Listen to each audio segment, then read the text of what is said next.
designate some human being to be a discussant. For various reasons, I won't go beyond one short remark.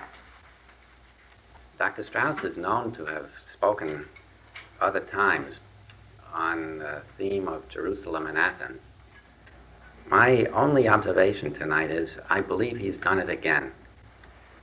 It seems to me that what Dr. Strauss has said with respect to the solution of the Jewish problem, or the character of the Jewish problem and the way in which a respectable man can hope to understand the solution of it, is a sort of affirmation of the human unity, of the excellences known to the old tradition of the Jews, and also those timeless things that the Greeks, maybe in their own way, first articulated with respect to the moral and the intellectual virtues.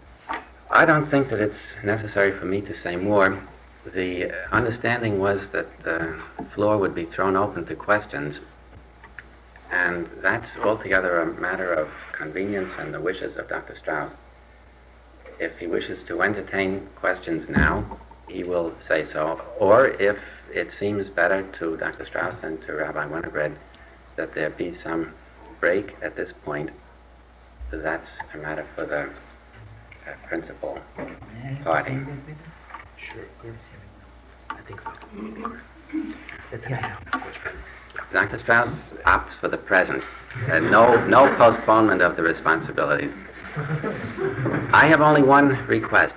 If you will be so good as to defer to the mechanical arrangement here, and in voicing your question, speak out loud and clear, so that not only the answer but also the question will be part of the record, then you will be helping Rabbi Nicgorski very much in his regrettable absence. Mr. Chairman, can you make a decision, a ruling now, which is of some importance? How much time do you give for the discussion? How much time would you like? Well, I have no... What, you know me. What time is it? Yeah. 20 minutes to 10. What would you like to say? The maximum 20 minutes. Let's make it 30, otherwise it is... The stipulation is for no more than a half an hour of interrogation. This is an interpretation of my wish, but I said at least half an hour.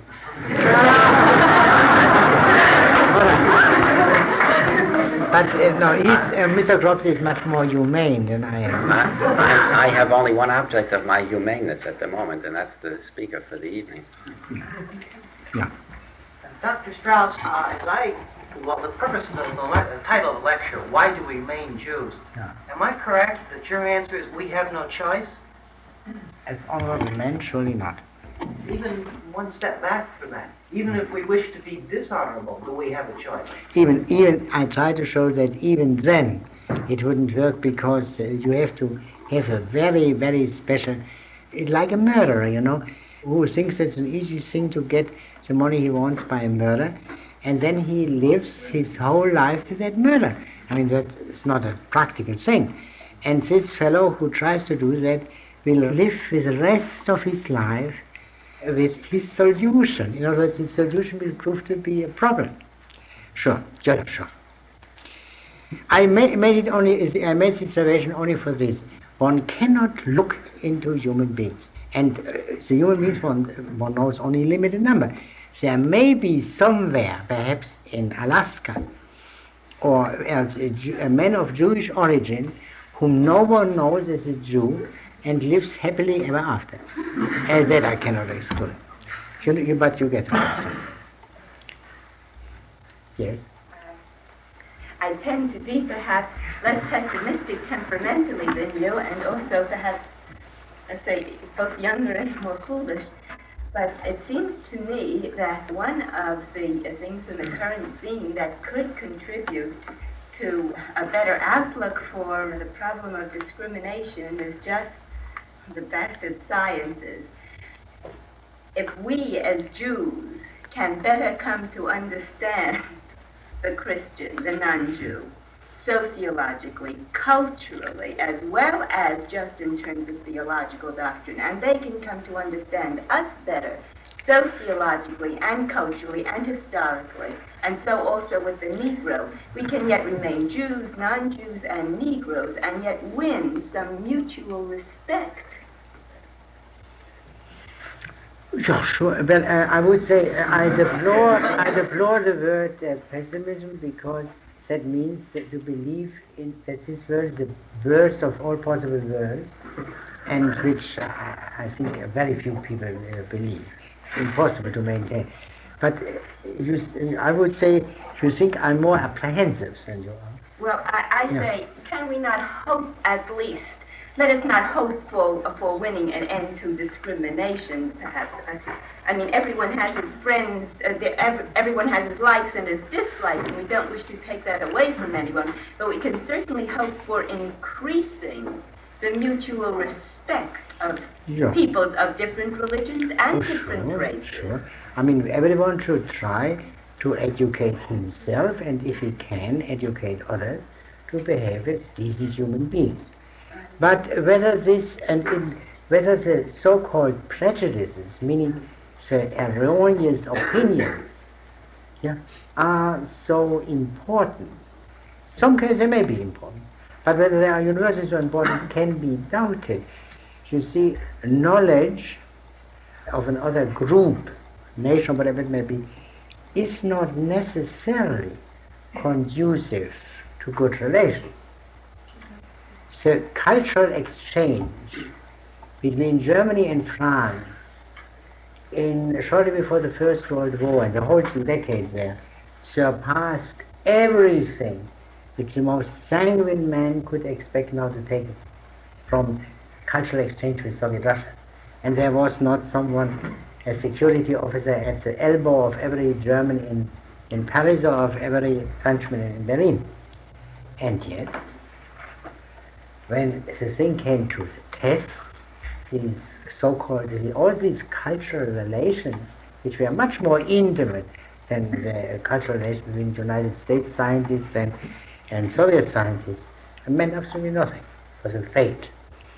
In other words, in political matters, the stronger and lower is more powerful than the higher and weaker. That's the general. But by all means, go on.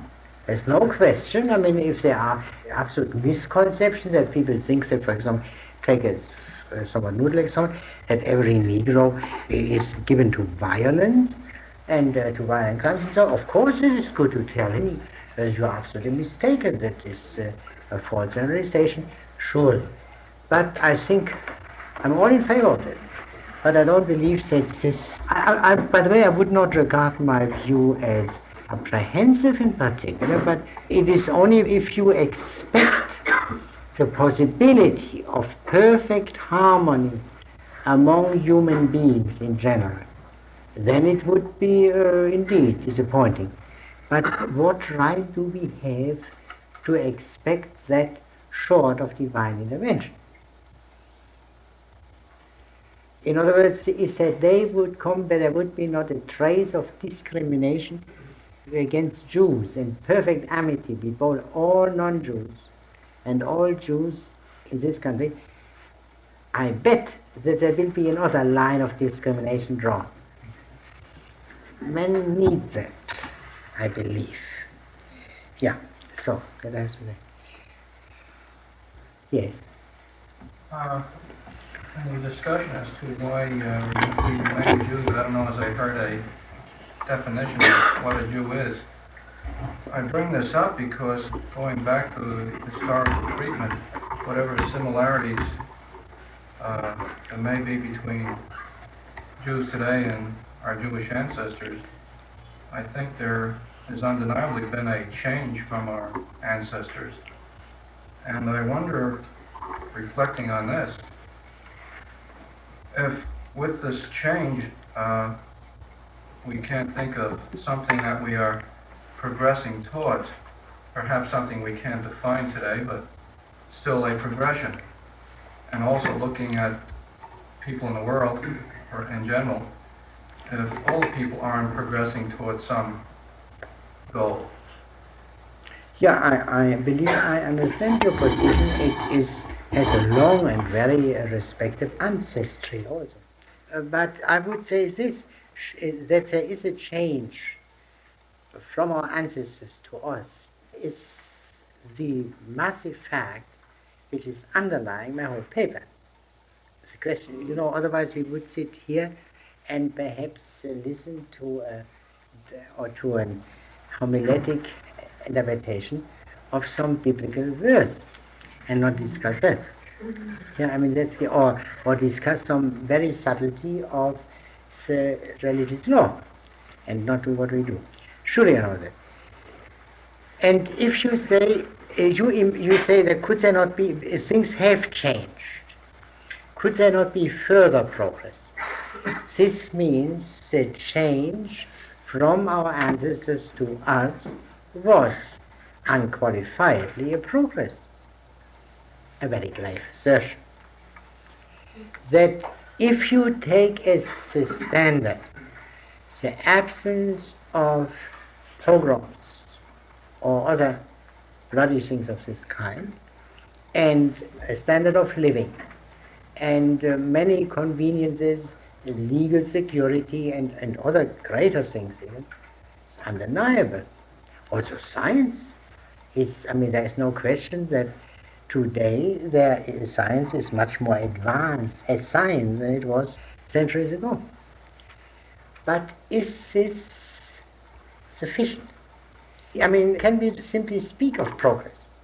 I think there's also been a progress theologically speaking. Well, What at do you least mean? a change. Change. Let the individual decide whether it's a progress. Yeah, but you see, when you say let the individual decide, you say it is absolutely arbitrary preferences, and then we can no longer speak of progress. So why don't you stick to your guns? That would then mean that theology written in our century, yeah, Jewish theology, is, it may be superior, is in fact superior, you would say, if you assert progress, to, say, the theology of Judah Levi, Maimonides, or someone else. I mean, prior to investigations, it is surely possible. Let me only draw your attention to one point. The enormous progresses which have been achieved in every respect, in the standard of living and even politically, have very much to do with modern technology, which itself is based on modern science. This same science and technology has also made possible for the first time, or is about to make possible, the destruction of the human race. The most wicked and vicious human beings who ever were, Nero himself, could not, even if he wished, think of such devices like an atomic bomb. You know, I mean, in other words, his killing capacity did not reach the state of what is called by some people overkill. That is exactly the other side. I mean, when we speak of positive progress, we must also say that this progress is essentially, not accidentally, accompanied by a progress in destructiveness. And if we look at Jewish history, even ourselves, we must say, we have gone through terrible things. But such a thing as the Nazis has never happened before the 20th century. If you look at the terrible persecution of the Middle Ages, you have to admit that this was not the government which demanded it. The government, represented by the higher clergy, was opposed to it. I mean, one can prove this by a simple picture. In some medieval churches, especially in the Münster in Strasbourg, there is a presentation of the church and the synagogue. The church, eyes open, the synagogue, blindfolded, blindness, as the Christians call it. But there is nothing whatever mean and degrading in that. Nothing whatever. It is a dogmatic assertion to which the Christians from their point of view are entitled, but it has nothing whatever to do with a debasement, degradation, and so on, as a government policy, as it was pursued. Even the Tsarist regime, although it was surely abominable, did not reach that degree of abomination which the Nazis did. And that is in the 20th century. So I believe that many people have become doubtful whether it is wise to speak of progress. Progress in certain respects, regress in other, perhaps more important respects. And therefore, that there was a change from our ancestors to us is undeniable, and it is also prudent to assume that there will be further changes from us to Jews 100 years from now. But that this should be a progress is an unwarranted assumption. There could be possibly, if everything goes well, a reduction in what is now called discrimination. That I think is for the time being very positive. And in this respect, I think this lady has, if I may use this arrogant term, my blessings. But not more, not more. I'm afraid I didn't make my question very clear. I think you pointed out some things which aren't exactly to our taste, only the Nazis and Russians. The possibilities, but not the definite direction of nuclear destruction. But what the point of my question was not the discussion of progress or not progress, but rather there has been an undeniable change from Judaism as it was defined many centuries ago and what it is today. Yeah. And it seems to me that this change is continuing and therefore will continue in the future. I think it's reasonable. That's the key point. And I mean, change is undeniable, but is it good or for the better or worse? That's the question. Well, I bring the question back to the basic discussion: why do we remain Jews? Yeah. And in view of this continuing change going on, we have to define what is a Jew and what are we remaining. What have we changed from? What are we changing to? And isn't there a possibility that the various beliefs might eventually come a little closer to something that is not what we call today Jewish? Yes, well, that was exactly the dream of the 18th century. As one Lessing put it in this way in a letter to Moses Mendelssohn, if I remember well, saying Lessing was absolutely sick and tired of religious controversy, you know. He was not an Orthodox Lutheran and got in all kinds of troubles. And he said, I wish I could go to a country where there were neither Jews nor Christians. That was a simple epistolary formulation of what a very broad political movement intended. There are people who say that this notion is underlying the American Constitution. You know, that's controversial because what does the First Amendment mean? But it is surely, at first glance, a possible view, a secular society. Yeah, but this is no longer an aspiration. Now we have some experience in secular society.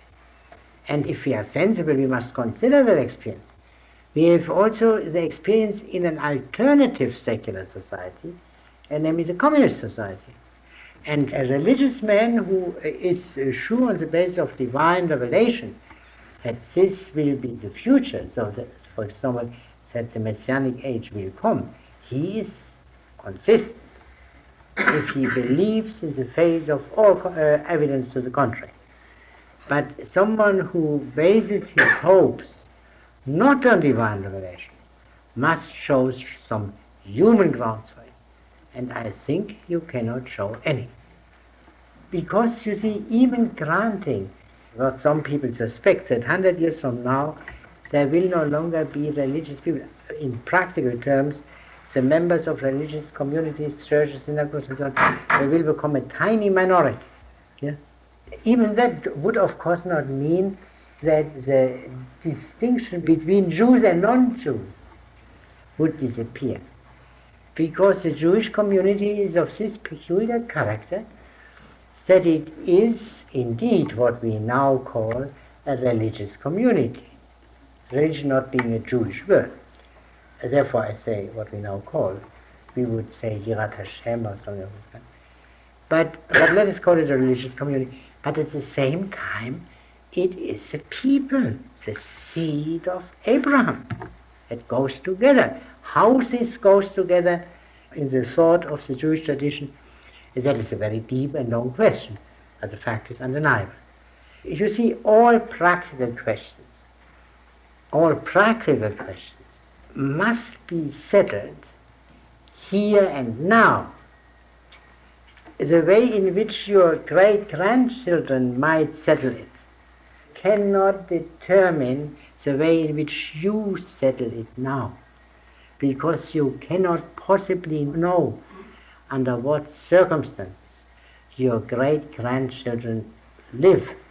If social science claims to predict, it does not mean that it can predict the circumstances in which Jews will live 100 years from now. The predictions of social science are much more circumscribed and, if I may say so, irrelevant. I mean, from a practical point of view, they are theoretically very interesting. Yes. Professor Bacon. Yeah, Bacon. I have both uneasiness and a question to ask you. The uneasiness that I want to express firstly has to do with the fact that in the contemporary world, and I'm directing my comment to the rather easy way in which you talk about Christians on the one hand and then non-Jews on the other. In the contemporary world, the outstanding anti-Jews or Jew haters have not been Christians, but have been Nazis on the one hand, which were not Christians, and communists on the other, who were not Christians. That's correct. Yes, and the question that I ask you is, what implications do you see, if any, in the growth of the kind of friendliness, at least theologically and in other areas too, which prevails, say, between, say, people like Tillich on the one hand and Martin Buber on the other, where the, if you will, the leading theologians, both Jewish and Christian, have referred to each other, read each other with a considerable amount of friendliness, and quote each other. Do you see any Judaizing in the contemporary world of Christianity and Christianizing Judaism? No. Surely not. I mean, I don't know whether the examples you chose were the ones which I would have chosen. I mean, the individuals you mentioned, but that is truly irrelevant. You are right. I mean, there are such figures like Parkes in England, is a good example. There are quite a few Christians now who deplore the decision originally made by Augustine in favor of forcible persecution and all this. I know that. And I would assume that there were at all times deep Christians who in their heart of hearts thought the same thing, that this is incompatible with Christianity. I assure them. Glad as I am about these developments, I must not give up a certain, how should I say, sobriety, to which I am obliged by virtue of the fact that I belong to a political science department. I mean, in other words, I must also speak of the semi side of the matter. By this I do not wish for one moment to impugn the motives of any individual concerned with these matters. For example, I know Rabbi Finkelstein, President Finkelstein of the Theological Seminar, and he is on excellent terms. He is with Niebuhr of the Jewish Theological Seminar. I know others as guests. No question. But you cannot be blind to the fact that since 100 years gradually building up and now coming to the fore in our century, a very powerful movement which is both anti-Christian and anti-Jewish. Now this of course leads, and here it is not entirely legitimate to use examples from straight politics. You know, when a new party arises, very powerful, the older parties who were in a dogfight up to this point might be compelled to make peace among themselves. That this could be, in the case of Judaism and Christianity, in the spirit of the noblest aspirations of the noblest Jews and Christians. You know, after all, we Jews find all kinds of statements to this effect in Yehuda Levi, in Maimonides and so on. Surely I do not wish to question the theological legitimacy, but I would like to say we must also look at the other side. And here I come to my point. This was exactly what I tried to show. And I could show it sensibly only in the case of communism, that this new power, or powers, which are both anti-Jewish and anti-Christian, still make the distinction between Jews and Christians. The Greek Church and Islam is treated by the Soviet government very different in the way in which, just to use a Christian expression, the synagogue is treated. You see the point. I mean, only someone completely ignorant would say that anti-Jewish things are a matter of Christianity. Of course not. The Romans and the Greeks in Alexandria and other places were as much anti-Jewish as the most vicious monks in Germany or northern Italy or wherever else could have been. In other words, this fact that quite a few Christians, and I mentioned Nietzsche advisedly from this point of view, as Nietzsche surely was not a Christian, as you know, but Nietzsche surely was very German, and he is partly held responsible for the Nazis. And there is a certain animosity against Germany among Jews, which I shared, I believe, as much as anyone else could have shared it, but which is also in need of rethinking, I believe. You know? And we find other cases, for example, Max Weber, a man very well known in the social sciences, the philosopher Schelling, much less known, and there were some other famous cases precisely in Germany, who were not only friendly to Jews, but showed a very profound understanding of what we would call the substance of Judaism, which a man who is friendly to Jews does not as such possess, as you will admit. And surely that exists, but you must not forget the background of this reconciliation, a new power which, according to its promise, broke with all the past, you know. And Marx has, of course, in a way stated Khrushchev's politics, you know, by a certain language he uses in his famous writing, but he didn't mean that naturally. I would say in proportion as a Jewish-Christian antagonism disappears, other antagonisms come to sight, and these antagonisms cannot be presumed to be indifferent to the difference between Jews and non-Jews, and to exploit it for their purposes. So that doesn't lead us further. I know the facts you mentioned. Yes. Excuse me, my left to the terrible times in the Middle Ages was due only in order to dispel Heine's crude and simplistic view, misfortune. That was not mere misfortune. That was something much greater than mere misfortune. That was the reason why I said, I'm sorry. You agree that there's a basic difference between discrimination against Jews and discrimination against Negroes, in that those who discriminate against Negroes are glad to have some people that they can look down on around, whereas those who are against Jews would rather have no Jews at all, and therefore have their property belong to Christians or belong to some other sect they have belong to. Very good, conceivably, I don't know. I mean, in the first place, I would say that the desire to have someone to look down on is not limited to anti-Jewish people, of course, yeah? I have known Jews who had the same desire, you know? I mean, every man who has ambition in the vulgar sense of the word has this desire. So let us not be self-righteous at this point. But, you know, every chaser after COVID, as we say here, after badges, has this He doesn't have to be vicious, but the element of the viciousness is in that, sure. I grant you all that. But as for this point, what you made, I mean, I'm not so familiar with the details of anti-Jewish and anti-Negro propaganda. The facts, as you stated them, if they are facts, would simply prove there is more Jewish property to distribute easily than Negro property. Yes. As a non-Jew, I find that one of my greatest problems is that you mentioned at the very end of your lecture the fact of being and the infinity which underlies and holds up the idea of progress.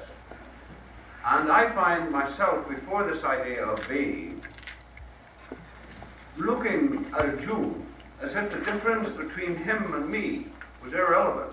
Between himself and me. Who is himself? I didn't hear the noun. The Jew. Jew. I as a non-Jew. Yeah.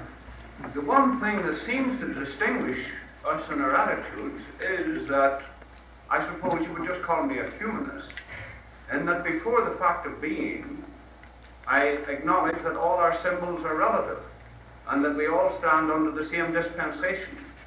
But the Jew will not admit that. He will never merely say, you were as a man as I. And I find this a real difficulty. No, that is not true. I mean, that is simply not true. No, I find he insists, you see, in saying that he is a Jew. And this question of self-definition creates real difficulties in communication. Oh, God. I mean, that is, I think, really unfair. That is as if you would blame a Christian for saying he is a Christian. Would you say that a Christian as Christian denies to non-Christians the qualities of men, or Muslim, or Buddhist? Or if a man says, I'm an American, does he deny that the people who are not Americans are human beings? No, but the Christian makes certain assertions about dogma. I find that there are certain people, for instance, who dealt to some extent with the problem of the Jew who cannot believe as his father believed. Now, I'm inclined to think also that the question of race as an ethnic problem is merely a residual one. And it may, that is, there may continue, out of choice, to be people who choose to sustain the tradition in race, may continue, for as long as there is a human race, a seed which is what we would call a distinctive race. Yeah, well, race, of course, not in any particular biological sense. That is I suppose, sheer nonsense. But people who, to put it very cynically, people who believe to be descended from Abraham, Isaac, and Jacob. Yeah? Yeah. You're sure that could be, but I would say I don't see that there is anything wrong with that. Yes, but the whole point is that given this the fact that race as such, I mean, one has only got to go to New York and watch, for instance, the Maccabee soccer team who have come back from Israel play soccer together on the field, in the fields at Yonkers, to realize that the whole business of race is irrelevant. All these people call themselves Jews, and the idea of physical race we are granted. Yeah, well, that is, I mean, a race as it is used in any human context is not a subject about which biologists can say anything. Right. That's clear. Right. Granted. So this point is there. We have the Jew who cannot identify himself with any dogmatic position of his fathers. And yet withal, he insists in calling himself a Jew. Now, he may be a Jew, but his Jewishness consists in a myth, which can be a reality, I grant you, in the human consciousness, but I can't lay my hands on it. Yeah, that is very, very nice of you to say that it might exist as though you're going to lay your hands on it. But I would say I have tried to explain that. I took the extreme case of a Jew who feels, I did not take your particular humanist, but I could also have taken who thinks that this was all, well, perhaps a noble belief, but it is not a true belief, he cannot share it. And he sees no reason whatever for perpetuating this old community. All right, but what is he going to do? How does it look in practice? You see, it is in all practical matters, it is not sufficient to state merely the end. You must also show the way to the end. And the most simple thing is even show the first step. Now if you tell this man, all right, you don't wear a beard, in the traditional, you know that you would be recognized specific. In today, beards have changed their meanings, I have been told. But there was a time when the beard was as such, a sign by which you could recognize a Jew. So, in other words, all other things which he can possibly change in his external appearance, he will change. He may even change his name. He may even marry a non-Jewish woman. And the children will not be brought up as either Jews or Christians. They will not be circumcised nor baptized. Yeah? I mean, let us go into it. If we want to commit an act of treason, we must go into that. Now, how do we go from here? I would say you will discover, except in extremely rare cases, somewhere on the way flies in the ointment. For example, this very liberal Jew and this very liberal non-Jews are not descended from rocks or oaks, to quote an old poet, but from human beings. By which I mean they belong to families. And the families do not necessarily see eye to eye with their most liberal members. The Jew may be willing to say, all right, I will never see my father and mother, brother and sister again. But the wife, the non-Jewish wife, owing to an amiable weakness of the female sex, may perhaps say, well, it is too hard, I will see them another time. And then they will always say, why did you do it? Why did you marry the Jew? And since the children must also see the grandmother, and the same difficulty arises again. So in other words, I mean, you cannot wish away these things. If you could form, then you would have to form colonies in which only people who have broken with their Jewish heritage, past origins, and with their Christian past origin would live together. And well, people have made such small colonies for other purposes, for example, for trying out socialism and communism, but they are mentioned in the histories of social movements as amiable but wholly ineffective. Yeah. It doesn't work. I mean, if you take it on the lowest ground, just Machiavellian recipes for getting rid of that misfortune. It doesn't work. It can work in individual cases. I don't know whether one could say, if one may speak of a living man in this connection, perhaps Bernard Baruch is an example where it worked. I have heard this sometime, but I don't know the gentleman, and I don't know how it works in practice. But this is a very old man now. In addition, living a man in the South, you know, that I have heard. I do not know that. There may be other cases of this kind. But you see, a nice man, I would say, would think not only, if it is a problem of a social kind, i.e. a problem not peculiar to him, but to other people of his kind, would think of the other people of his kind, and would say a solution which is even perfect for me is imperfect because of these bonds, you see. This bond. And I would say, I think the fundamental point, it seems to me, is this. Again, speaking very detachedly, hard-boiledly, and disregarding all the deeper issues.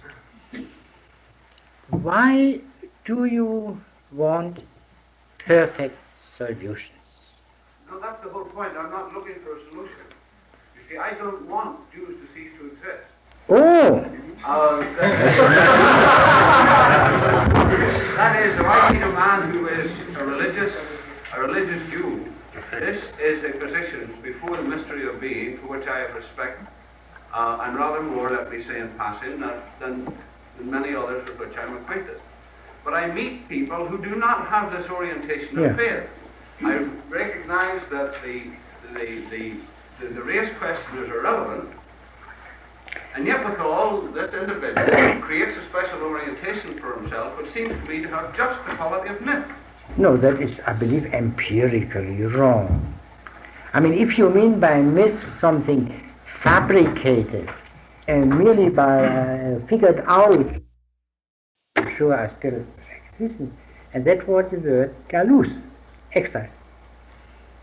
In other words, the recollection, the notion that there is something, a deep defect in our situation as Jews, and this deep defect in our situation as Jews is connected with a deep defect in the situation of man. That was an implication of the traditional Jewish faith. This implication, I mean, disregarding the theological premises and consequences, is, I think, an empirically tenable assertion. And that the Jews know, most of them. I mean, it is perfectly clear that the difficult position in which modern Jews are, I have not brought out fully because I thought everyone knows it, every Jew surely knows from his own experience, and I believe every thoughtful non-Jew who knows any Jews better also doesn't have to be told. These are things which are partly very painful to speak about. And one should not display the painful if no useful purpose is served, in other words, merely for the sake of the record. At least I would not do that. But on the other hand, one cannot deny it. You know, one cannot deny it and deny, as you call it, its reality. It's not a myth.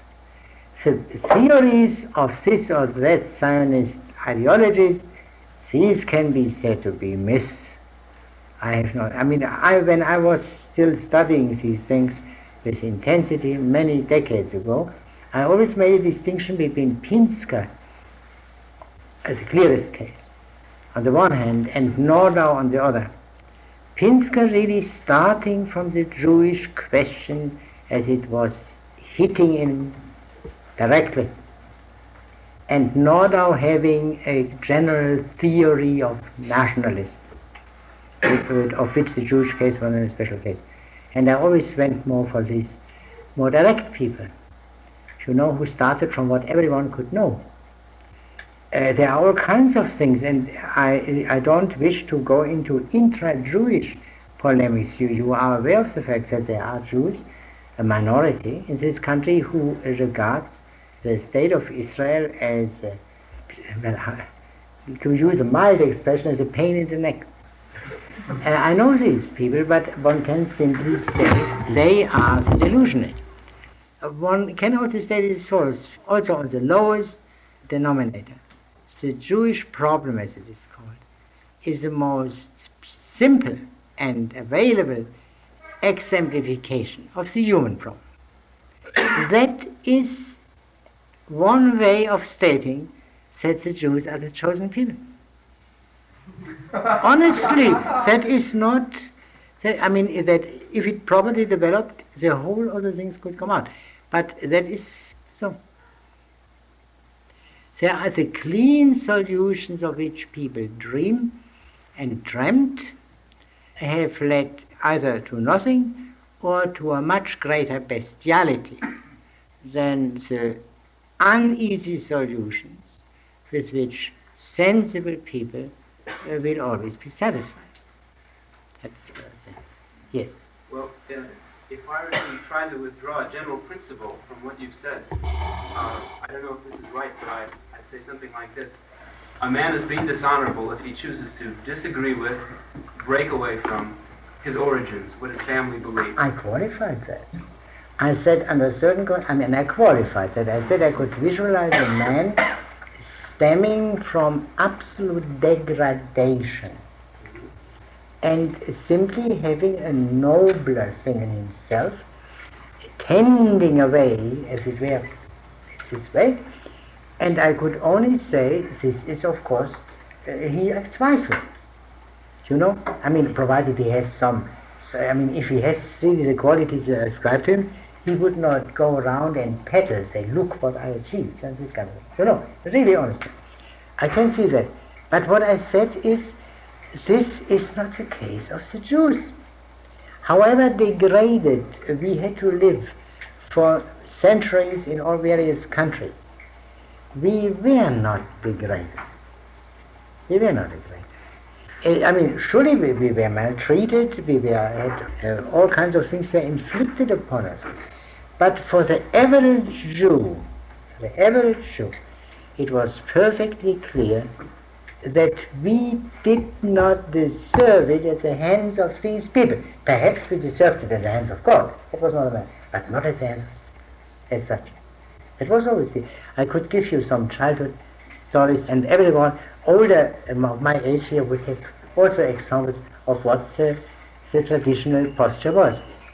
I remind you only of one essay which is still worthy to be read by everyone who is interested in it. And that is an essay by Achad Aham. You know who he was, Asher Ginsberg. An essay by Achad Aham in which he called in external freedom and internal slavery.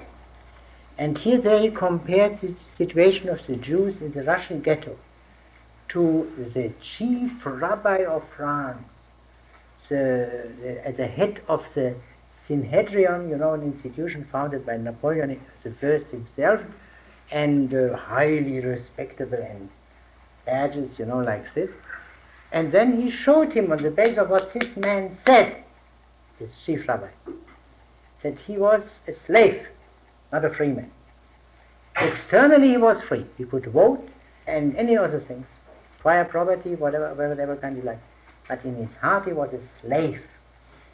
And whereas he's the poorest Polish Jew, if he did not happen to be, as an individual, to be a particularly lousy character, which can happen in any community, was externally a man without rights, in this sense a slave, but not in his heart. Well, my point and that is, I think, that is of crucial importance in that matter. My point of view is that if a person who's an average Jew, let's say, comes to me and says that on the basis of my latest thinking, I've had a real struggle, I've decided that I can no longer, in conscience, remain a Jew. I have either decided I will become positivist, I will suspend judgment. I would say, and even though I realize this is going to cause trouble, let's say, in his family, it's going to be dysfunctional for him, my point of view would be, it would be honorable inconvenience. Let us speak that language out of it. I would say that if this man remained a Jew, he would be dishonorable. Yeah. Oh, sure. No, that is perfect. No, that is another question. You mean to say, is it not morally necessary for certain Jews not to go to synagogue, not to pray, and not to participate in other communal activities? Even more than that, take over, say, the trappings of another religion completely. If he so decides that this is the correct thing to do. Yeah, from this is to be, prior to any deeper argumentation, one would have to say, yes, I mean, I was still brought up in the belief in very old-fashioned country that no Jew who ever converted to Christianity was sincere. Well, I have to, that was what I learned, and which I believed until I met, when as a student, a professor who told me of his conversion to Christianity. A son of a rabbi. And then I must say I was not impressed by this story. And if I could speak of living people here among more or less strangers, I could tell the story which was more pitiable than an object of any indignation. But I would have to admit that he was subjectively sincere and no calculation in it. I can't say anything about that. I mean, I know that there is here a disproportion between my primitive feelings, what I learned from my vet nurse, as great a man put it, and my rational judgment, but I have to, as a man speaking in public, I have to do it by my rational judgment. But we are not speaking now of, I said it at the beginning, conversion was always possible. But the question was, is that, or simply not to be a member of a Jewish congregation with all implications Quite a few Jews are, you know what the statistics say about that. But nevertheless, the interesting point is this: the question, the Jewish question, remains. I gave you the example of these people who became Christian Scientists. I assume, because everyone must regard it innocent until proven guilty, that they did it out of conviction. Yeah? And so in other words, they didn't want to get rid of a misfortune, but they were convinced of the truth of Christian Science. All right. But what happens to them without any doings on their side, after other Jews have also gotten this conviction from all pure conviction?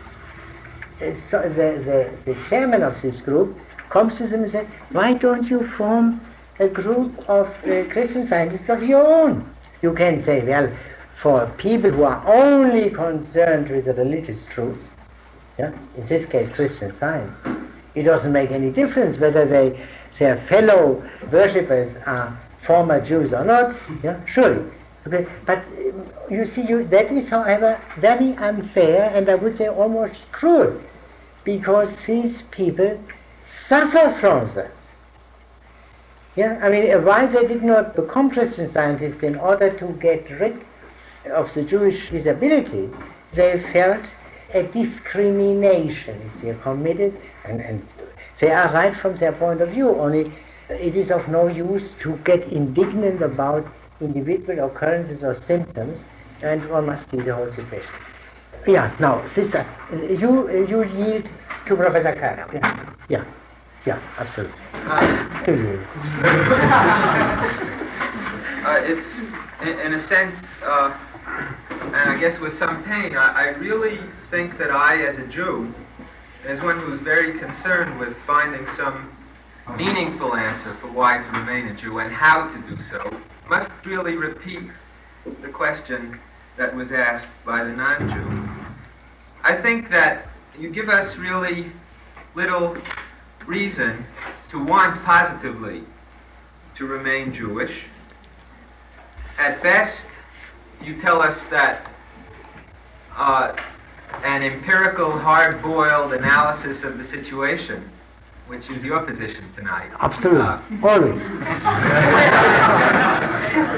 would constrain one in this direction. At second best, you tell us that there are various flies in the ointment which we might idealize. That I didn't say. Then no, but this is. No. I think. Well, I guess really I'm reacting. I think. Yeah, sure. Get it out of your system. But basically, I think that you're really suggesting, if you talk to the young people here, among whom I number myself, rightly, that you're really challenging us, and you're really forcing us to say this is just another one of the things that, quotes, we shall overcome, because even if we fail, it's worthwhile, from the way you paint the picture.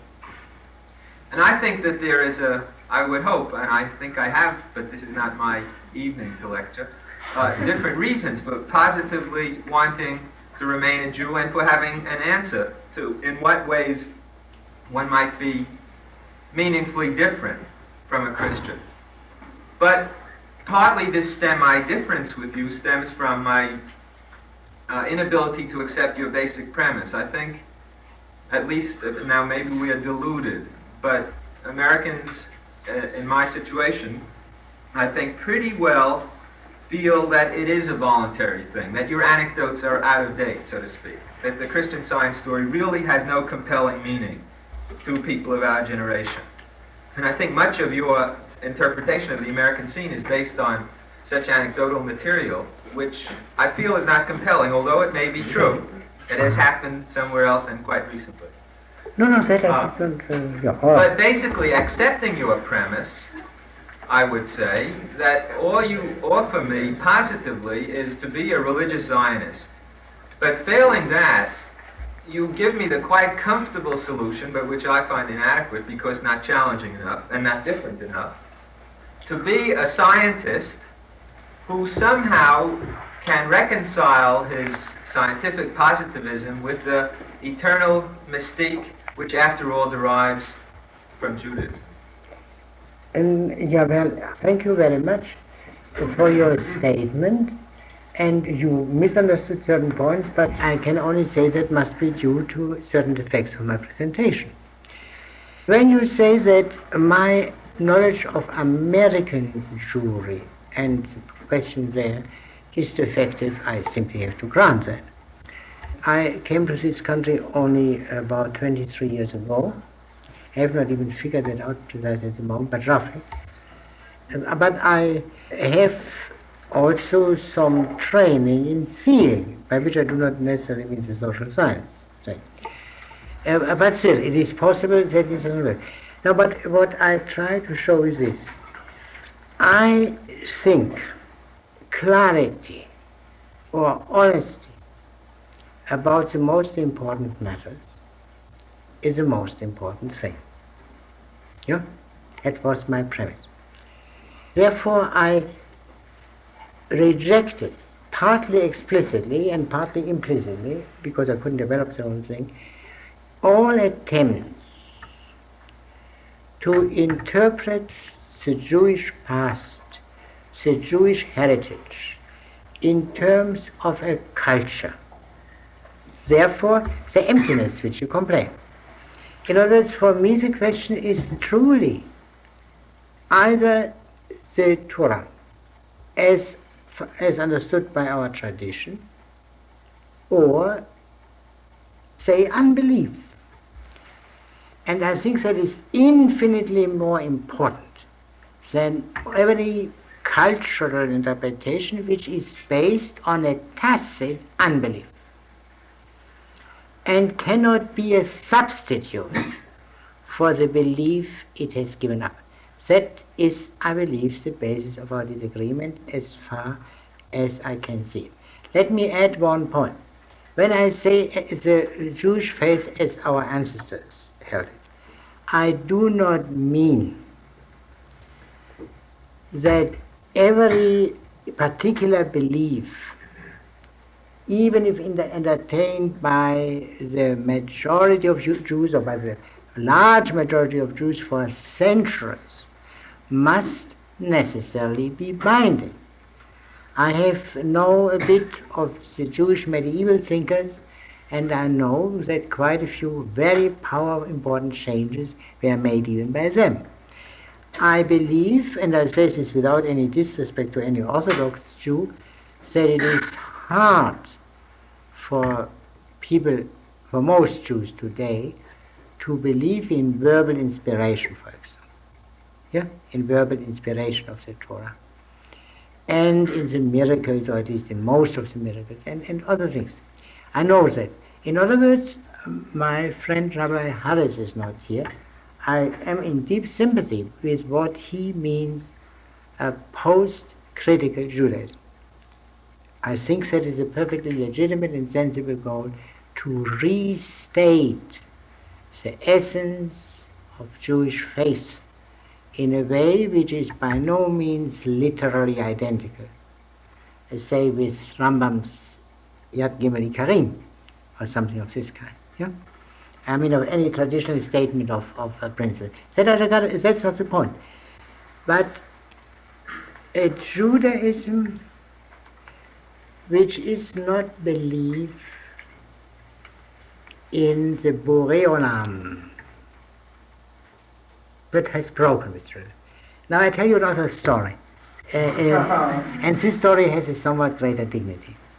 I mean, because it deals with one of the most outstanding Jews in Germany was Hermann Cohen, the founder of the Neo-Kantian school. And he was concerned with very much with how he could be both a philosopher and a Jew in the sense of a believing Jew. And that was a lifelong struggle. But he tried, and what he said is by no means irrelevant, and I think worthy of the study of everyone who is concerned with that. In a certain stage of his life, he read to an Orthodox and educated Jew a brief statement of what he thought to be the essence of Judaism. And then this old-fashioned, simple, but with man of worldly education said, and where remains the Borei Olam, the creator of the world? Yeah? In other words, I have heard that in this very building, sometime someone said, I believe in God as a symbol. Then I would say, a man who says I do not believe in God is, other things being equal, a better man. Now, I do not deny that a man can believe in God without believing in creation, and in particular without believing in creation out of nothing. After all, the Bible itself does not explicitly teach creation out of nothing, as one might say. But still, Judaism, as it stands, the whole notion of man's responsibility and of a final redemption. I mean, you can say, all right, abolish the personal Messiah and have only a messianic age, which is done by most liberal Jews, as you know. And add many more of these things. But the very notion of the certainty of final redemption is untenable without belief in a God concerned with justice. And this is such a most important issue. And I would say it seems to me the proper posture of a man who does not believe in that is to enter into this mystery, into this mysterious belief, and whether he will not come out of it, even if he will not come out with belief in this, with some understanding, which he did not have before. One of the deepest Jewish thinkers now, in my private opinion, which doesn't count in these matters, really, the deepest Jewish thinker is Gershom Scholem, of the Hebrew University. Now, in his most recent book, which is in German only, I suppose it came out in Hebrew, but I don't even remember the German title he sent me to. He shows to what amazing length some of our mystics went, by thinking through these beliefs and then coming out with views where many of the objections which many of us would have to the traditional beliefs would no longer be tenable. That would be the kind of thing which I regard as satisfactory. But I believe by simply replacing God but the creative genius of the Jewish people, one gives away, one deprives oneself, even if one does not believe, of a source of human understanding. Let us also not forget, what does it mean one does not believe?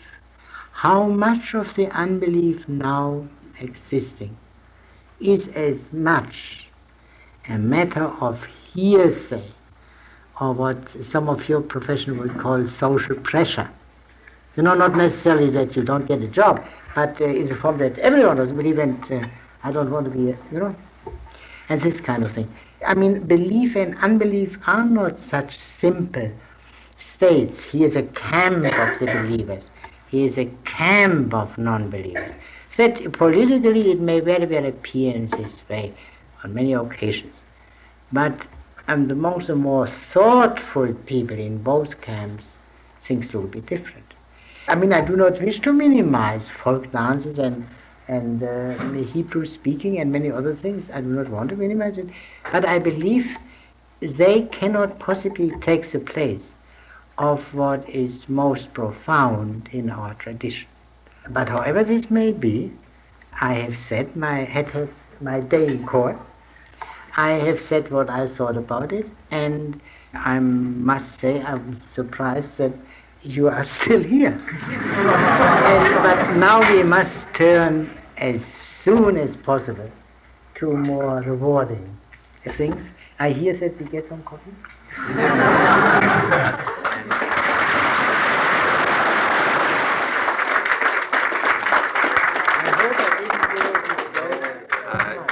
Let me make one brief announcement. Next Sunday night, there will be another lecture in this series. Somebody has removed the source of information from which I would... Well, I can give you the announcement if you like.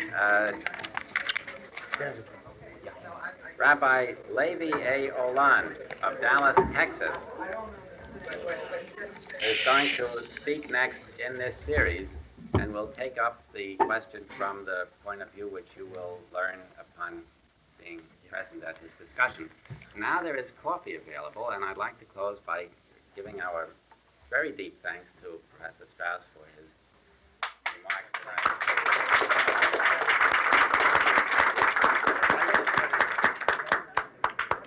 My name is Never Oh, gosh. You think we did it?